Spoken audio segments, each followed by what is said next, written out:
Welcome to another episode of the Cool Tools Show and Tell. Our special guest this week is David Rager. David, would you like to introduce yourself to our audience? Sure. I'd be happy to. Thanks for having me. Been a big fan of Cool Tools for a long time.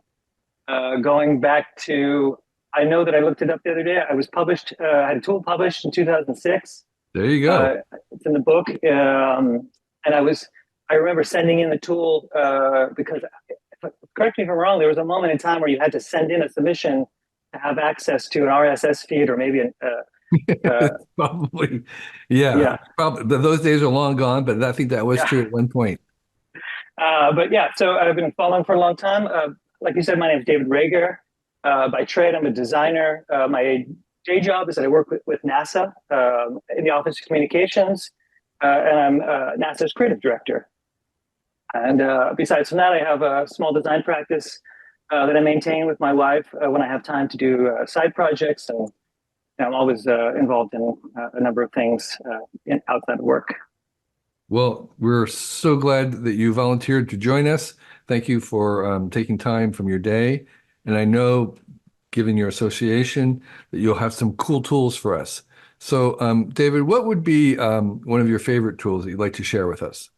Yeah, I guess I should be nervous that half of these tools didn't come from Cool Tools already, but I think I did my best to find things that since I was invited on, I was thinking about things I use somewhat frequently, or things that are maybe not reach the widest audience, but a few people who use these tools may be excited about.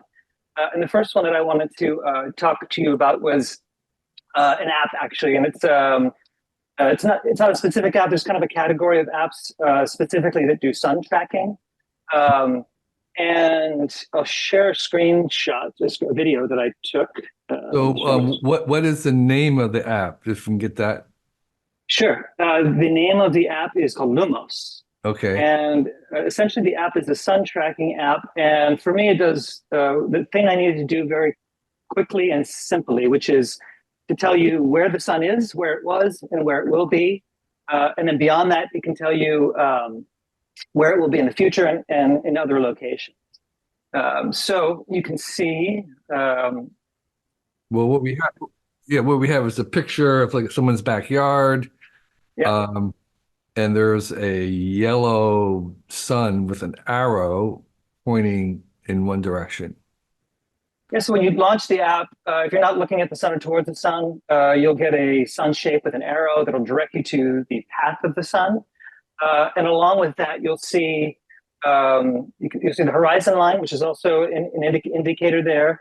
And when you look towards the path of the sun, it'll tell you where the sun is currently and where it's going to be. And the hours are marked by sort of little bullet points along the path of the sun. So what we're looking at now, you can see that around 5 o'clock, the sun's going to be directly in front of me in my seating area in the backyard. But at 6 o'clock, I'll have some nice shade provided by this umbrella. And for the purposes of this recording, I set it up so I set the umbrella up knowing that we were going to have guests around 6 o'clock, right, and we could have some shade provided. Right. So it looks like you can take. It's like you're looking through your camera on your phone, and wherever you point it, if it's near the sun's path, it'll point you to the path. And if you're on the path, if the sun's going through where you are pointing your camera, it'll show like a little necklace of yellow pearls that are the hours that show you where the sun will be. That's really cool. And does it know where you are, or do you have to put in some general location, or is it picking up from GPS and it'll work anywhere in the world? Is that the idea? Yeah, it'll work. So it's picking up in GPS. I blurred, you can see up the top right, I blurred out my address because it was some information I didn't want to share, but it'll find your exact location. And it's important for the listeners to note that what we're seeing is an augmented reality overlay on top of your camera. So it launches your camera and you're looking through a viewfinder, and through the viewfinder, whatever your camera is seeing, you have the path of the sun and the horizon sort of indicated in there. Right. And as a photographer, I can see how this would be really cool for photography. What are some of the other use cases? You mentioned something about putting shade up at a certain time of day. Are there other use cases for it that you have experienced? Yeah, I started, I took this video in our garden for a reason because we use it a lot when we're planting. So you may be doing some gardening and planting some tomatoes, and you might be thinking, okay, these tomatoes have perfect light, only to discover that they're shaded half of the day by, in our case, you have a giant ash tree that is always complicating sunlight and also providing a lot of great shade. I think the biggest and most important use case I found for this app was actually when we were house hunting, right? So we would go to these open houses, and they're always in the afternoon, the sun's overhead, and it looks great. But the previous place we lived didn't have great natural light, and we were always having to turn lights on in the house in the middle of the day when we were just in the kitchen doing something.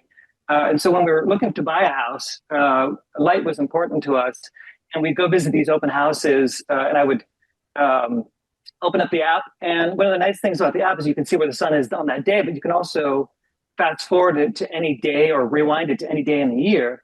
So I would say we're looking for a house in June. I would fast forward to December and say, well, is there going to be natural light in here in December? Oh, I see. So you can actually pick the date. It's not just real time. And can you go back in history as well? Yeah, you can go back in time as well. There's a kind of a date scroller that pops up, as you can see kind of here. You can go back in time by year, by month, or forward in time. And you'll get a sense of where the light's going to be. So, for us, as I said, when we were house hunting, it was useful. Recently we were traveling, and I was at the beach in the south of France, and I knew I wanted some sunlight for part of the day, but was hoping to find a spot that would have some shade in the afternoon when we were going to, when we'd be hanging out. And then, of course, for like camping, you imagine setting up your dining area, and you think you're in shade, but by the time you get done with cooking, you're in full exposure, and you have to slide everything around. So how does it work if you're not in that location? If you're asking for a different location where you're not present, does it do a street view, Google Street View, or how does that work? So there are some apps that do have the functionality. This one, the thing I like about this app is, number one, it's free for most of the features. I've used it over the years so frequently that I paid for the pro version, even though I don't really even use them. I know it's a small developer, so I want to support small developers. But with the pro version, you can put in an address, and it'll act as if you were in that space at that time. So you can, it's. I haven't used it myself because it just haven't had the need. But if you're familiar with the space and understand the orientation of a location, it might be useful to help determine when you might want to film something or. But I mean, is it giving like a Google Street View of what you see with the overlay, or? No, it's just using your same camera in your same location. Okay. Oh, I mean, it kind of assumes that you're in the location. Exactly. And you're kind of, if you point to the east, it's going to show you that. Oh, I see. Exactly. Does it do the moon as well? It may. There are a lot of options inside the app that I don't have turned on. But that is a good question. I can look inside the settings here. It looks like the solstice path and the equinox path or dates are in there, but I don't see a moon setting. Well, actually, you know what? There's a toggle. Oh, excuse me. There you go.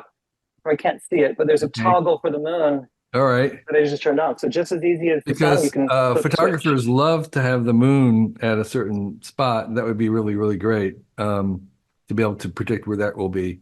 But this is not at all necessarily a cool tool, but have you ever seen the global compass?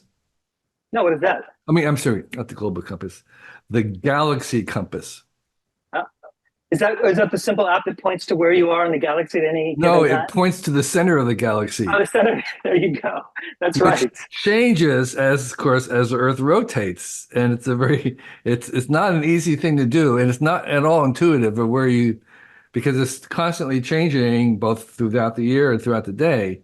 But all it does is just points to the center of the galaxy.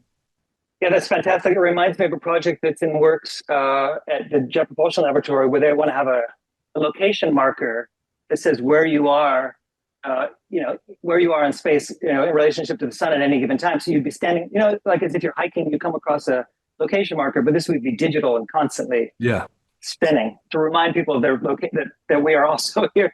floating Well, in space. speaking of reminding of the spinning, I will tout a upcoming artwork that I'm involved in at Burning Man this year. David Rumsey and I are putting out a nearly mile-long string of strobe lights that will flash at the speed of the Earth's rotation at that latitude. So you Oh, can fantastic. stand there and feel the rotation of the Earth relative to its axis. And it's amazing to actually feel the Earth's rotation. And so you'll be standing looking in both directions and see the lights come whizzing past you. Is that what will happen? Right. One of the ways I've best experienced is to imagine the light as being stationary, Right. and you are True. on the Earth spinning towards the light. I think Burning Man's a great place for that. You're going to blow a lot of minds, I think. Yeah, yeah, exactly. In Right. that, So that'll be in a couple of weeks. If you haven't already bought your tickets, or if you have bought your tickets, you probably don't know about it.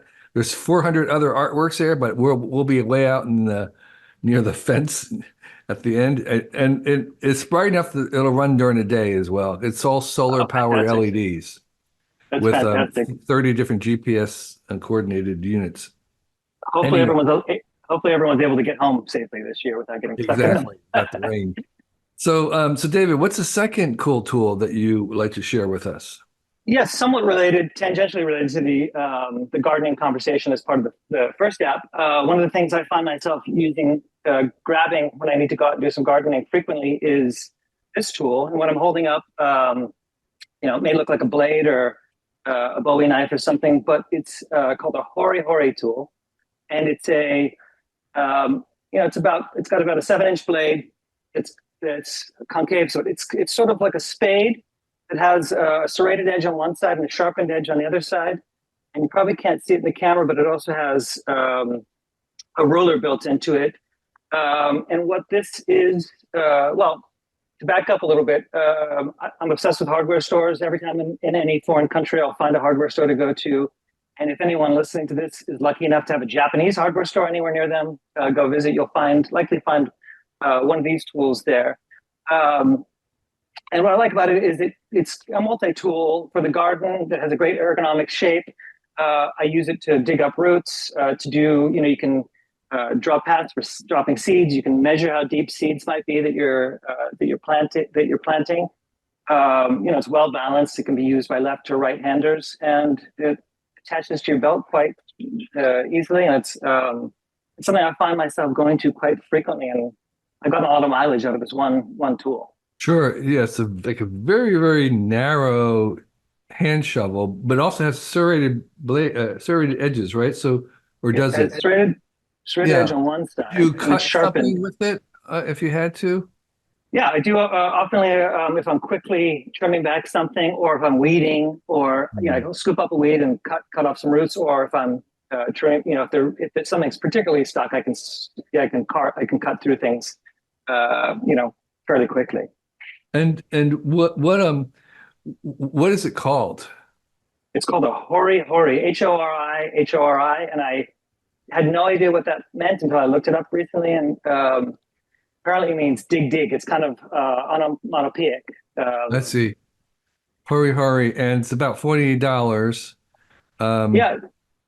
Yeah, I put a link to a local plant store near me that I picked this one up at. If you can find a local hardware store that sells them, or I'm sure with the exchange rate currently, you could probably get one directly from Japan for a good price. Yeah. Yeah, it would make sense if you were actually in Japan, but the Hori stainless steel, that is really cool. All-purpose digging knife. Dig. Yeah. Hori. Okay. Yeah, exactly. I love, there was a travel agency, I remember when I lived in San Francisco, called Nico Travel. And I asked my Japanese friend what that meant, and it was the sound of smiling. I love the little onomatopoeia Yeah. names. Okay, great. So that's two great tools. David, what's a third cool tool that you like to share with us? Yeah, sure. So, my wife and I lived in Paris for a number of years, and the only bad habit I picked up from Paris was an obsession with sparkling water. They're quite connoisseurs. If you go to any supermarket there, you'll have 10 varieties of sparkling water. And even there seems to be a war going on over who has the smallest bubbles. You'll see there's a bouffine category inside of a supermarket. But that's to say, buying tons of sparkling water can be wasteful. So a lot of folks, I went through so much sparkling water that we had a plastic soda maker. I upgraded to the stainless steel version, and we're familiar with these machines. But that's not the tool. The tool is that I've connected and I bought an adapter for it. Essentially a long stainless hose, and we used to buy these kind of canisters. They're like 14.5-ounce CO2 canisters, and we blowed through them like crazy. And this is about $15-16 plus a $15 deposit you have to pay once. And I found myself not getting quite the value out of these. So that hose that I connected to this sparkling water machine now connects to this 5-pound CO2 container.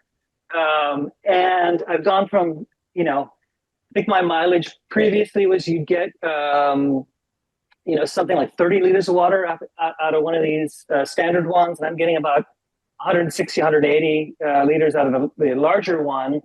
There was an initial cost. I had to buy the 5-pound container. But to fill that 5-pound container up I just did it this morning. It was $19.62, which is just $4 more than this guy. And certainly after several, and I have to do that. I do that twice a year. And I drink a liter a day, probably at least. Yeah. And so just a great savings. And I'm not giving my money to PepsiCo, and I'm going to the local weld shop or the local liquor store to have these things refilled. And it's something I found that I use daily. And if you're a connoisseur of sparkling water, I would encourage folks to get into it. Yeah, I concur 100%. And I actually bought very similar, if not exactly the same. I don't think exactly the same because mine didn't have a pressure gauge on it. Yeah, mine doesn't either. The new ones do. I bought mine years ago. Yeah, and because I drink at least a liter of a day. I went with the 20-pound tank. Yeah, if you have the space for it, I would do it also. What I had done is I had routed my cable sort of behind my counter space where I keep the machine and put the tank hidden underneath so it's out of the way. Yeah, actually, I built a little cabinet outside on our deck because I didn't have any place in the kitchen to put the 20-pound tank. But the 20-pound tank costs the same to fill up. It's only like $20. Oh my God. And so, it's like, I don't know, once every 2 years or something, you can fill it up. But yeah, it's the way to go. And I actually bought a used tank, which was only $100. Okay.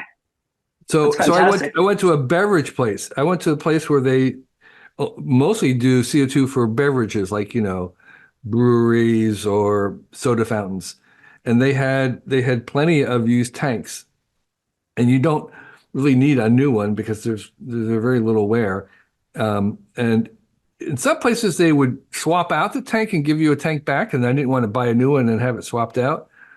But now with a used one, I don't really care either way. So it's very economical if you're a serious sparkling water drinker.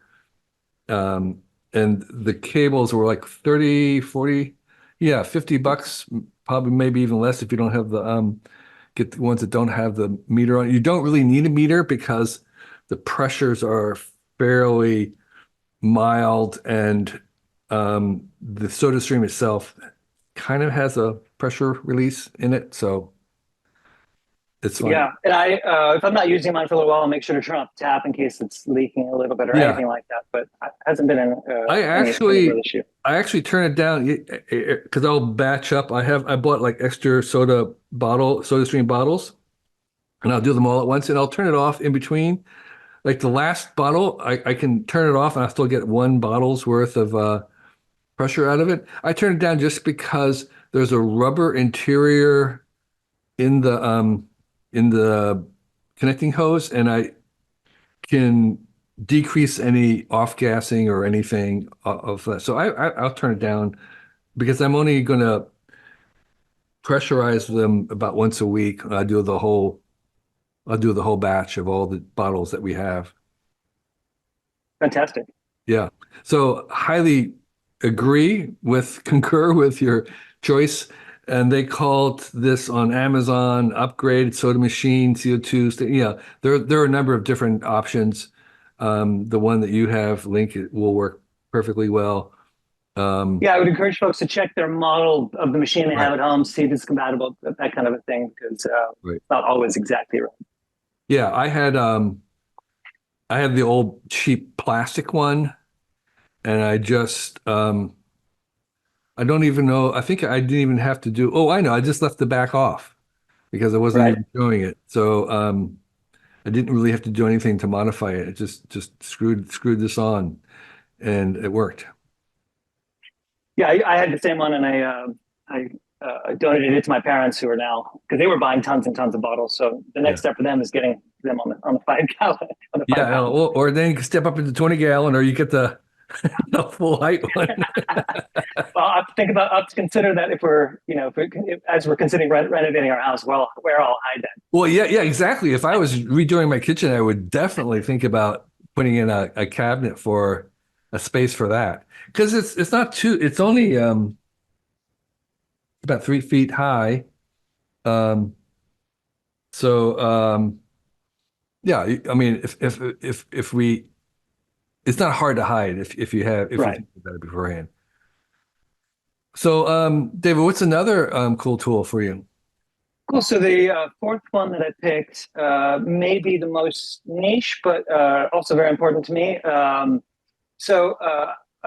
been collecting records, vinyl since I was a teenager. Have them, I wouldn't say I have a collection because there's not an end I'm trying to reach. I buy music that I like, and usually in the places that I am working or spending time in, I'll have a record player and some records like behind me in the studio. I have them up here, and then at home in my home office, and also in our living room. And I heard a statistic just recently that last year, I mean, record sales have been on this massive increase in popularity. Vinyl sales, something like 40 million records were sold last year. But I also heard that at the same time there was a statistic that half of the people buying records don't actually have record players. So they're enjoying the ephemera of it. But I guess there's kind of two things. There's probably a camp of people like me who have maybe an extra record player, uh, or um, or in my case, I had an extra record player. Plus, I've upgraded my wireless speakers around the house over the years. So I had a Roku sound bar, which actually sounds pretty fantastic. I had this home pod. I have a couple of Sonos IKEA bookshelf speakers, and I was endlessly frustrated because I had this record player behind me, and I have these speakers, and I'm looking at the record player, and I'm looking at these great wireless speakers, but there's no way to make the two of these things talk. And I looked into it. You could buy a Raspberry Pi type of thing and have a computer stuck to the record player. And then I stumbled upon through a Reddit thread. There's a young developer in Australia. He's made this app called Quanta, and it solves the problem that I specifically had. And my hope is that people who have bought vinyl and may be intimidated to buy a record player because they don't want to buy all of the equipment that goes with it might be encouraged to take a leap. Or if you have old stereo equipment or wireless speakers laying around, you could download this and get an extra benefit. And essentially, here I'll share my screen one more time to show you. Yeah, and explain to me how this works off your phone. So you have a turntable, which Yeah, maybe you have does it. not have an amplifier, or it's just a plain old turntable. And then you Yeah, you have have it. speakers somewhere, and you want to get the sound from the turntable to the speakers. And so what happens? Yeah. So essentially, what you'll do is you will. This video is not quite playing, but you'll take the RCA outputs uh, of your turntable, and you can either plug them into a device like the one I'm holding up, which I'll have to share my screen to stop sharing my Okay, screen so you're to. holding up a little device about the size of a cassette, and Yeah, it has a bunch of exactly. different ports on one side. the little plugs like for the RCA cables, those audio cables. And then Correct. there's a cable for charging, a USB charge cable. So normally this device is used to plug into this end, the USB end would go into your computer, and this would go into your turntable. And if you wanted to, say, record the music from your turntable onto your computer, you would use this. This is kind of a analog to digital converter box, Okay. and it's about $20 is what I paid for this. But in the use case I'm describing, a lot of turntables will have a USB. New turntables will have a USB cable that comes out of it anyway. So you could go direct and plug directly from this USB into a device like this is an old dongle I had laying around that was Okay. for USB to Lightning.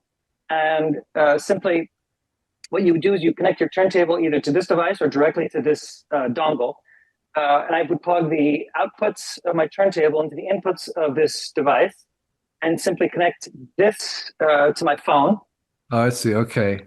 So And you, then from there, the signal would be you would open up the app and it would broadcast your signal to any wireless speaker you would have in the house. So you're okay. using your phone as a AirPlay transmitter or Okay. Bluetooth transmitter. Yeah. Yeah. Basically go from the turntable into your phone with a dongle, and then from the phone into the wireless Wi-Fi or maybe Bluetooth even. Yeah. Okay. That's Yeah, cool. and what's nice about the app. So what I've done at home is I can plug that into an iPad, and the app will show the cover art. And if it'll search for it's searching the internet, but it's monitoring the sound through like a Shazam type interface.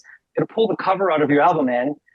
It'll tell you upcoming track lists, and then also if it can find it in the database, it'll also share the lyrics of the song that you're listening to. So it's kind of just a nice bonus on top of it doing the thing that it does nicely Right. already. So it's doing all the stuff that you would get from a streaming, but instead of streaming it, you're actually listening to the kind of crappy sound of a vinyl.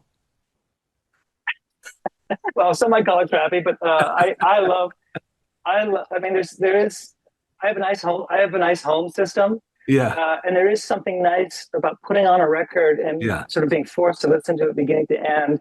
And if you have a good system, it sounds fantastic. I like the warmth of it. Uh, you might get a lot of comments on that last comment from the audiophiles out there who are obsessed with the vinyl. Also, I play in a band I found buying vinyl a great way to support other smaller bands. And it's been nice to have a child, a Yeah. 10-year-old at home. And, she saw a DVD laying around that said to me when she was 6 or so, why is this record so small? Yeah. Because Yeah. she had this experience of, this thing where we appreciate the music and sit down Yeah. and listen to it as a Yeah. family. Yeah. No, I'm a digital snob. I'll never go back to film ever, which I went through the dark. I lived in the dark room. Well, I never go back to film, and I won't go back to vinyl. Um, but I understand the huge attraction that it has for many people, including in film as well. Um, so yeah, if it turns you on, great. That's really good. So that's a really cool tool for um, going from a turntable to your sound system in your house. Fantastic. And what was that Yeah, called again? What was the name of it? the app the app is called Quanta, Quanta. Quanta.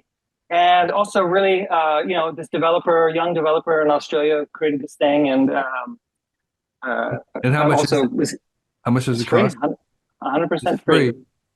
And they don't have a pro version or No, not yet. I think, this it's a passion project for this okay. developer. And I found it quite useful. And I hope that it encourages some people who have a vinyl collection, they don't have a record player to at least, if they don't want to Okay. invest in the full stereo setup, it can be a gateway for them.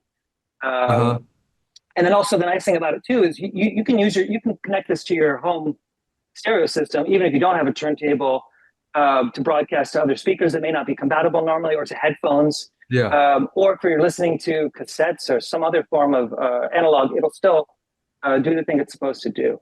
Cool. Stream your vinyl. Okay. I love it. That's great. Um, Okay, so David, you have a fourth one? Was that the fourth one? I can't remember. That was four. That's four. Okay. So tell us, do you have anything you want to share with us in terms of a passion project or a mission, something that you're working on that you'd like us to know about? Um, yeah, I mean, there's a few things that I'm very passionate about. Obviously, is design work, and for folks in California, in Southern California, I would encourage folks to check out the Getty Specific Standard Time project that's happening this summer, which is focused on the intersection of science and art. If that's something that interests you. Also, if you're in the area, I'm on the board of one of the few certified regenerative farms in Southern California called the Ecology Center. And they are always hosting great events, and they have one of the greatest uh, uh, the greatest farm stands in the area. I would encourage folks to check that out. And then of course, advice to young designers. What was the last one? It Uh, was what? it's called the Ecology Center. It's in San Juan Capistrano. It's just a few miles from the beach, and it's a beautiful 28-acre certified regenerative Okay. farm and farm stand. The And Ecology Center. All right. Okay. yeah, All right. Good. and people ask me, as someone who's worked my career in design, about recommendations or things. Now it's probably a really great time to be in that world. You can get a world-class education for almost nothing if you follow Debbie Millman's podcast or Seth Godin, or you pick up some of their books. I turn to her brand thinking book, Well, wait, once wait, a month. that way, I went by too fast. Could you say what? Oh, Debbie Millman's brand thinking book. Okay. Correct. Yeah, and this is What did you a like great. about that? Can you say a few words about it? Sure. What I love about it is it's Debbie. I mean, it's a few years old, but the information in here is timeless, and she has interviewed leaders in brand from a wide spectrum of industries. Um, you know, Folks like Wally Owens, who was part of big agencies, to folks who work at Johnson and Johnson and places like that. But the conversations are purely focused on what is a brand. I'm working in branding as these conversations of what they own in a brand and what the public perception of a brand is, or what the public ownership brand is, which is especially pertinent to someone who works at for a space agency that happens to have this massive legacy brand that we manage. Yeah. And what's it? And so you mentioned this brand thinking as because you were talking about books that you're reading recently, and that's why this came up. Well, it came up because people when I'm I asking interact for with folks, recommendations. they ask for recommendations or things they can be doing, and I always tell them the same thing: listen to Debbie Millman, listen to Seth Godin. Really, the third thing I tell them is get good at presentations. I know that nobody wants to spend a lot of time in PowerPoint, who's an excellent designer, but that's where ideas get communicated at the corporate level, and learn how to tell a great story inside of a presentation, Hmm. and it'll do wonders for your getting your ideas out there. Well, wonderful. Yeah, I agree. And Debbie's a great resource. She has a podcast, Design Thinking, which I think you were referring to, Yeah, which is very, very good. Um, and those are the full interviews. And I guess her book is some ways a distillation of some of the things she's had from her guests on our yeah, podcast. yeah. There's a lot of overlap. I like to have the book around because I can, it's dog-eared and I can highlight things that stand Right. out to me. And if I'm going into a big presentation where I need to articulate the importance of branding to an audience that may be not familiar with the importance of it. Hmm. I always find a few nuggets as I flip through those Yeah, pages that are helpful in expressing those ideas. that's really great. So, David, thank you so much for these great recommendations, great, cool tools, things that I didn't know about, which were really fantastic. The apps, and I really appreciate your taking time to share. It's really been fantastic. So, thank you. Yeah, and thank you for all of the great things you've done throughout your career. It's been meaningful to a lot of people, including myself. Appreciate it. You're very welcome. We are glad that you are enjoying this issue of the Cool Tools Show and Tell. I just want to remind you that we also have some other coolish material on our YouTube channel here. So please subscribe, comment, and like. This show and tell is also available in an Audible podcast form. If you just wanted to listen to us, you can subscribe to the podcast wherever you subscribe to other podcasts. And if you're already just listening to us, you should know that there is a visual version of this show on our YouTube channel, where we're actually showing the tools. And there's a little bit more visual component there. In addition, the same folks that publish the Cool Tools website, that's all of us, me, Mark, and Claudia, we also put out a free newsletter every week. It's very, very short, just kind of one page or less.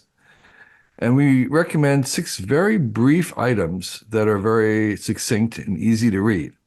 So you can deal with it in a couple minutes. And every week we bring you the 6 coolest things that we've uncovered and want to share. It's called Recommendo with 1 M. Just go to recommendo.com and you'll be able to find it there. It's free and you'll get it in your mailbox every Sunday morning. So join 80,000 other subscribers to hear what we're thinking about and what we find cool that week. It's actually one of the most popular things that we produce. We also publish other newsletters as well. One of them is a very short, free weekly, like Recommendo, but for travel. It's called Nomadico, and it gives you 4 short recommendations for people who work where they travel or they travel while working. Another one is called What's in Your Now. It features things that are significant to you right now. Could be things that you carry every day or something very near you. We have another one that's about tools and tips for your workshop, and one that extracts the best stuff out of self-improvement books. You can get all those at our website, and they are also all free. And finally, I want to mention the fact that while our newsletters are free, they're not cheap. They're handmade by humans in California, and if you want to support us, we have paid subscriptions for each newsletter on Substack.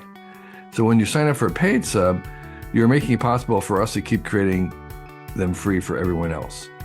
So thank you for being a fan of any type, and we'll keep producing stuff if you let us know that you enjoy it. So thank you.